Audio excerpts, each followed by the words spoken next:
That's the pleasure working with, good actors like Anton Yelchin, great personality. And I said to you then, it looks like he's got it, the personality.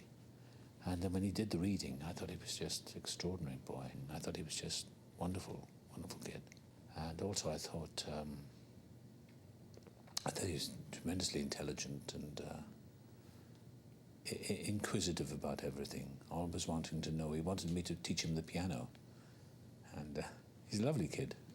I remember even one stage I could overhear the pair of you talking on the set, and you were talking about Hamlet, and you were almost like swapping quotes with each other. Oh yes, he wanted to know about Hamlet, why Hamlet did what he did, and he's got an insatiable appetite, I think also because he comes from Russia, he was born in Russia, and his mother is his mentor and wants him to get the best education he can, so he's trying very hard to accumulate knowledge of literature and music, and I think he's a very good guitar player, and I think he's got a musical talent as well.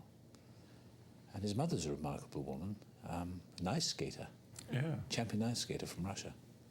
But I thought it was a very interesting combination with Anton's birthplace, which is Russia, and then coming here as a child, and he's got such a mixture in him of his geographical background and his new identity here in America. The thing that really struck me was that once we started shooting and we were doing some of those big scenes, those long dialogue scenes between Ted and Bobby, the way you chose to do it with Ted never speaking down to him like speaking to a child, but sort of just speaking to him as another person. My instinct was that he's very sharp, very bright, and would spot any phoniness. What else? What do you mean? There's got to be more to it than that. And I was so impressed by his intelligence and his talent. I remember the scene we did in the cafe, in the little coffee shop. I remember he did something, he just held my hand, he said, "It'll be okay, Ted." Ted, take my hands. Huh? Don't worry. I won't let the boogeyman get you. And after you said cut, and that was the end of that section of the scene, and I looked at him and said, "How do you do it?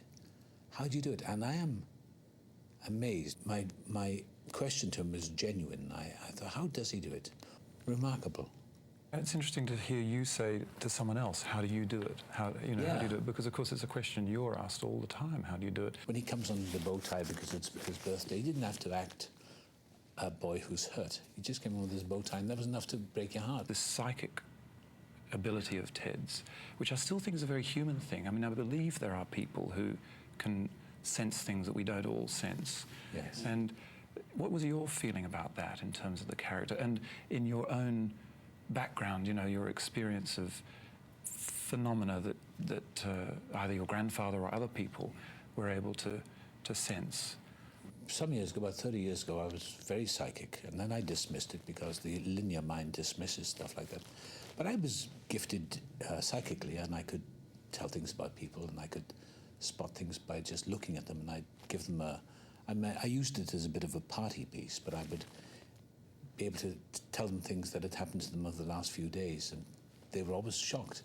So I had that gift of sight, and sometimes it comes back. I prophesy something, I'll see something, and it'll happen. My own life has been like that. Everything I dreamed of has come true in my life. In fact, it's outdone my dreams. I don't know what that's about. I'm not an expert, but I suppose we all have psychic gifts. There are many people around. I think especially women as well, that intuitive nature of the female intuition that I think that this phenomenon is alive in all of us, and it's sometimes dormant because we dismiss it or don't pay attention. Synchronicity, for example, has played a great deal in my life. Coincidence, strange coincidence.